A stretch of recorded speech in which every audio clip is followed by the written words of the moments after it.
Hello, ladies and gentlemen. Welcome back to boy GhostGG. Today, we're reacting to some Rise of the Ronin trailers, some that I've actually missed in the last 2 weeks. This came out 13 days ago, the official combat overview.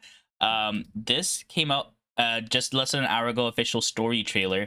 And this came out 17 hours ago, the final preview. This one actually came out before this one, but I'm going to watch it last. So we're going to start with the Rated M for mature. Official combat overview trailer. I forgot to watch this. I completely it's fucking somehow dodged my eye, you know? I believe we already reacted to number 1, but I can't remember off the top of my head either. So let's just hope I did. But number 2, combat. I'm excited for combat, baby. A katana.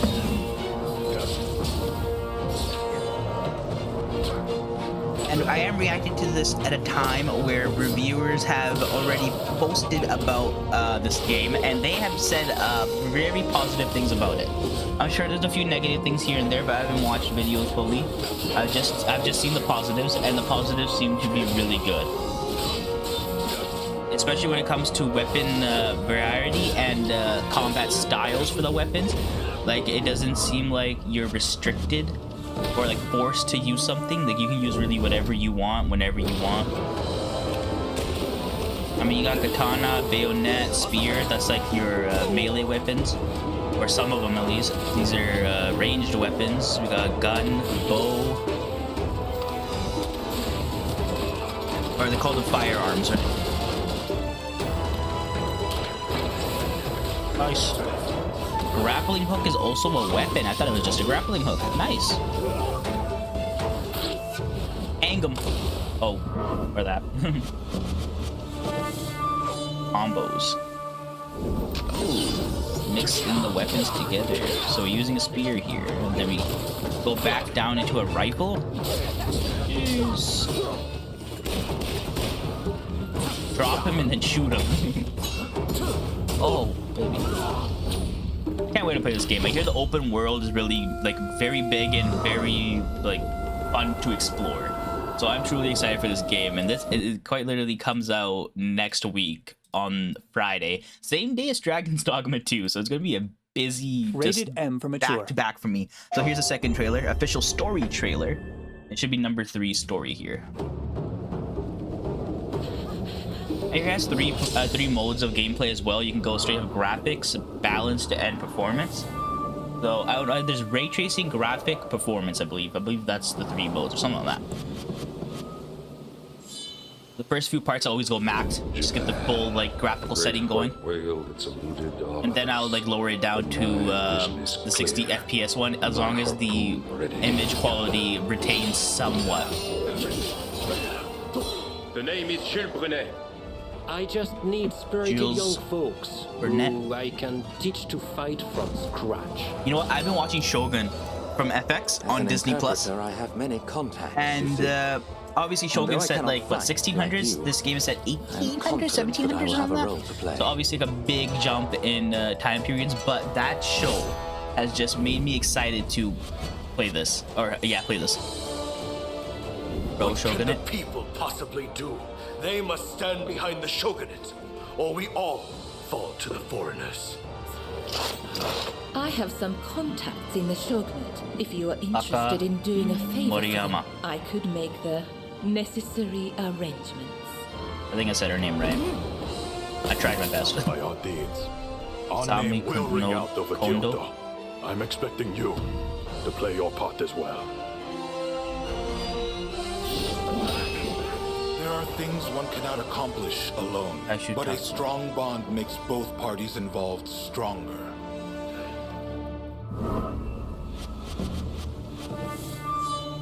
Anti-Shogunate. Since those ships arrived, Japan's been in turmoil. The thing is, we're not really part of either faction. I know that whichever path we choose, we'll be doing it for Japan's future. Ah. Now is the time to show the world the tenacity of our place. Probably butchering these names. I'm so sorry. The day of I'm trying my best out here. Magoro Kasura. need all the help we can get. I'm going to need you on our side. Alright, so we got factions going on here. Interesting to see. We got the Shogunate, the anti-Shogunate, the foreigners. I mean, it's going to be an interesting world to explore. I feel like the dynamics of politics going on. But like I just said, I'm watching Shogun, and the politics are heavy in that show. And so is the action. The action scenes are so dope, but the politics really takes front and center, and it is very interesting. It just makes me more excited to play this. And now on to the actual final preview. Let's get right into it. Just gonna max the volume. Rise of the Ronin has been a blast so far. While not a graphical stunner like Ghost of Tsushima, I have been very impressed with the depth and sheer number of things to do. The story is compelling and gives you motivation to keep going to see what's next. The Team Ninja hasn't really been like, I want to make the best looking game possible. They're more like, I want to make the best game possible in gameplay, but still have a really good looking game. Like, it still looks good. Having the best gear possible equipped. It doesn't look realistic. I think today's idea of realistic, I feel like. The gameplay felt like a mix of the storytelling and exploration in Assassin's Creed 2 with a smidgen of Ninja Gaiden combat and a dash of Dark Souls difficulty. In other words, this recipe seems to be a perfect mix of these shots gameplay look ingredients beautiful. that I've been loving. Can't wait to play this game, man. The main storyline of Rise of Ronin is all about a duo referred to as Blade Twins. In this case, it's believed that the duo are brother and sister who nearly suffered a terrible fate at a young age as their village burned to the ground. Instead, they were saved and recruited into the Veiled Edge as Blade Twins. Highly skilled with the sword, Blade Twins train and grow together as they master their skills. One of your first tests of skill has you infiltrating the ship of historical figure Matthew C. Perry to steal a secret message and assassinate Perry. I don't know who Matthew C. Perry is.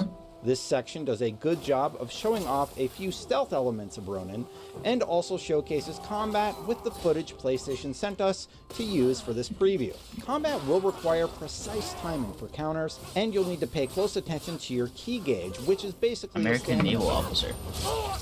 Getting hit too much while blocking will deplete your ki, but parrying your opponent or damaging them will result in a loss of their ki. Deplete all their ki, and they'll be left open for a devastating attack. That's cool. Actual historical figure. The back and forth is a lot of fun in practice, but it's not easy to hit that perfect timing. Each encounter also allows you the opportunity to use stealth to infiltrate an area, and you can take out a few enemies without being seen. But in almost every situation, there will be higher powered foes that will require you to know the combat basics to defeat them and move forward. So while I built a character with a speech trait that opened up some unique dialogue options for me, there's no escaping those necessary combat beats that Ronin does quite well. I'm excited for, honestly, the action. I love Ninja Gaiden. I played it back on the Xbox 360. And I love that game. Like, it was dope. It was Ninja Gaiden 5 or something like that? I can't remember which one it was. After this introductory section, Ronin really opens up. Our preview window promised 2 hours of playable content, but it turned out it was much more than that. We were given access to a large open world that included countryside towns and open fields, as well as city spaces with different types of missions located at each. In these sections, you can choose to take on story quests, side quests, customize your longhouse, or play minigames alongside other activities I probably missed. The provided footage we're allowed to use in this preview does a good job of showcasing a smattering of options available to players, but even this feels like it's just a glimpse into what's available, as I haven't even played some of what you're seeing yet. One notable mission in the footage was a story beat where I fought alongside the eccentric Ronin to gain his allegiance in one of the battle missions. In our preview, battle missions allow us to gain ally allegiance as part of core story missions. These are fun excursions that have bonus objectives like defeat 3 formidable foes, and will have an impact on the overall story you wind up experiencing. The main objective in this case was to defeat Gonzo and decide his fate before looting some forged documents that would complete the quest. I could have murdered him right there, but I instead chose to spare Gonzo. Fast forward to the open world section, and I meet a character in the middle of nowhere asking me to deal with a person who swindled him out of money. Oh. Who did it turn out to be? None other than Gonzo, who is getting into trouble again, even after I spared him earlier. This time I can finish him for real, or have him join my crew. Had I chosen to kill him off, I would have been rewarded with some loot, but if I didn't, I got an extra helper to fight beside me in the open world. That's cool. I'll take that over a few trinkets any day. And I discovered these different outcomes because I reloaded my save just to see what would happen had I chosen the other option. And while I had really been having fun with Rise of the Ronin up until this point, this was the moment that really solidified how much I was liking this game. Great combat, an intriguing story, decisions that matter, tons of stuff to do, and you can pet cats. I'm sold. I'm My excited. decision to spare Gonzo would pay off too, because in my upcoming story mission fight with Kira, I now had 3 allies going into battle instead of just 2. Myself, the eccentric Ronin, and Gonzo were an unstoppable trio ready to take Kira down. And that's just in the opening missions. I am tremendously excited to see who else I can recruit into my group. These were the core missions that we got to experience in our preview, but there's a lot more to do. While running in the open world, you might come upon towns that are overrun with troublemakers that you'll need to dispatch to restore order. There are mini games like the Gatling gun firearm range that was teased in the footage Sony sent over, or the glider mini games that challenge you to break all the targets floating in the sky. And while they didn't show much of it in the video that we're allowed to use, there's an entire gear system at play that encourages you to learn different weapons and use tools like the sub-weapon class that includes things like throwing stars, rifles, bows, and more for combat to get a leg up in battle. Nice. That's in addition to your main weapons, by the way, which have a smattering of samurai classics. Rise of the Ronin is poised to give players a lot to dive into, and while it doesn't quite live up to PlayStation's first-party open-world exclusives in the graphics department, the developers at Team Ninja have focused on what's important. An engaging story that has a great hook to keep you exploring, a fun gameplay system that will keep you striving to perfect your skills, and all of that is found alongside a smattering of fun activities to challenge yourself with. I'm glad with that, honestly. Wait to see Look, how I it all love comes together when a Ronin good-looking launches game later this as month. much For more as on the latest upcoming anybody games, else. don't miss our previews of South Park Snow Day and my real final preview of Dragon's Dogma 2. And for the rest of your gaming news, previews, features, reviews, and game help, stay here on IGN. Like I said, I am into a good-looking game as much as anybody. I love good graphics, something that's so beautiful that's like, wow, how is this not real life? Like, it's that close. I love that. But I have played games like that, and then the story is kind of lackluster, the open world is empty, and like there's like nothing to do. Like, yeah, you did amazing graphics, but you didn't do the actual game stuff. Right? But this side is like, it's decent graphics, nothing fucking lifelike, not making you think like, oh, is this real life or is this actually a game? But it's still good graphics. It's not like it's bad. But the gameplay is there, the exploration is there, the story beats are there. That is what I personally want. I just want a good story, some fun action, some fun exploration, like exploration that I can get lost in. I love the exploration in Ghost of Tsushima. See, Ghost of Tsushima is this one like the thing that's like stupid beautiful, but also so much fun and great story, great exploration. It has everything.